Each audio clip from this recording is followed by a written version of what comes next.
Mit navn er Mette, og jeg sidder her med Lotte, og vi skal snakke lidt om mobning i forhold til overvægt. Og Lotte, hvad er mobning for dig?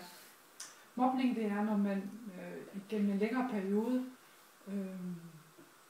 regelmæssigt bliver udsat for ydmygelse eller lignende. Og hvad kan være årsagen til den her mobning?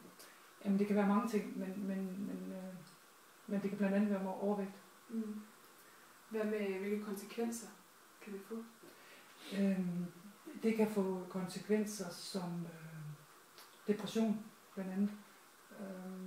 Vi har læst en artikel fra Ekstra Bladet, hvor der blandt andet er en meget overvægtig fyr, som har fået en depression, blevet forladt af sin kæreste, flyttet hjem til sine forældre, og har meget svært ved at komme ud af den onde cirkel, han er kommet i på grund af hans overvægt og hans isolation og hans mangel på selvværd, som jo er blevet værre i kraft af, at han er blevet større og større.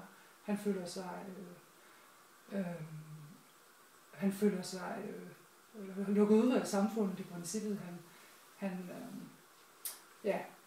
er inde i en ond cirkel. Ja, hvorfor er det så svært at komme ud af den her onde cirkel? Jamen det kan være svært, fordi der er mange indgroede vaner i den måde, man lever på. Man kan have vanerne med fra sin opvækst. Man kan være blevet vendet til fra, man er født af, hvordan man skal spise, og hvad man skal spise, og hvor ofte man skal spise, og hvor meget man skal spise. Det kan være de sociale forhold, som gør, at man vælger at spise den form for mad, som man vælger. Det kan være økonomiske forhold, som gør, at man er tvunget til at spise den mad, man spiser, eller ikke har viden om, hvad man kan spise i stedet for. Det kan være, man trøster sig og spiser på grund af, at man prøver på at dulme sine sorger. Det kan være, fordi man hygger sig, fordi man ser, også igen fra artiklen i Ekstra Bladet, hvor man så en familie, der hver aften sidder og spiser slik og chips foran fjernsynet, og det har de altid gjort, og sådan har det altid været. Og det kan være svært at vende sig fra den vane, man har der, fordi man forbinder aftenen og tv-kiggeriet og hyggen med de her poser med slik og chips. Ja. Så det er en hel kultur? Så det er en hel kultur, ja. Ja. Hvad kan man gøre for at komme ud af den her onde cirkel? Man kan blandt andet tage på julemærke hjem, hvis det er unge mennesker, vi taler om, så er der mulighed for at sende dem afsted på julemærke hjem, hvor de lærer lidt om, hvor det blandt andet får et kammeratskab med andre ligesindede, men hvor de også lærer lidt om, hvad sunde vaner det er, og hvor de bliver aktiveret i en periode, som gør, at de måske får mod på at fortsætte, når de kommer hjem.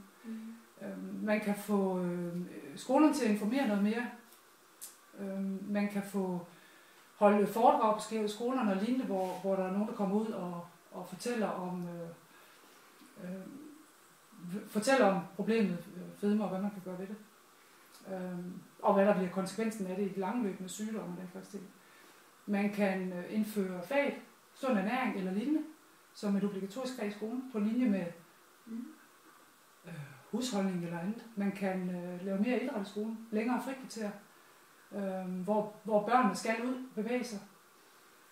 Man kunne for eksempel lave nye kostråd, der var specifikt til overvægtige. Dem, som vi har nu, er ikke specifikt til overvægtige.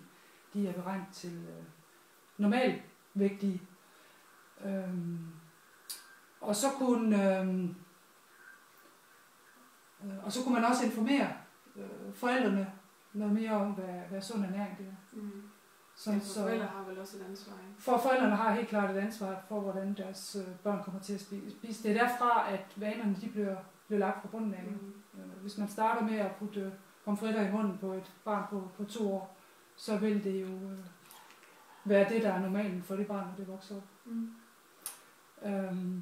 Samfundet har en tendens til at stigmatisere forskellige grupper, blandt andet de overvægtige. Og samfundet har jo også en del af skylden og skulle måske gøre det knap så meget i forhold til den overvægtige gruppe, og alle mulige andre grupper også, så de bliver mere anerkendte i samfundet. Og derved ikke får så psykisk en belastning. Ja. Ja. Tak for det, Lotte. Velkommen.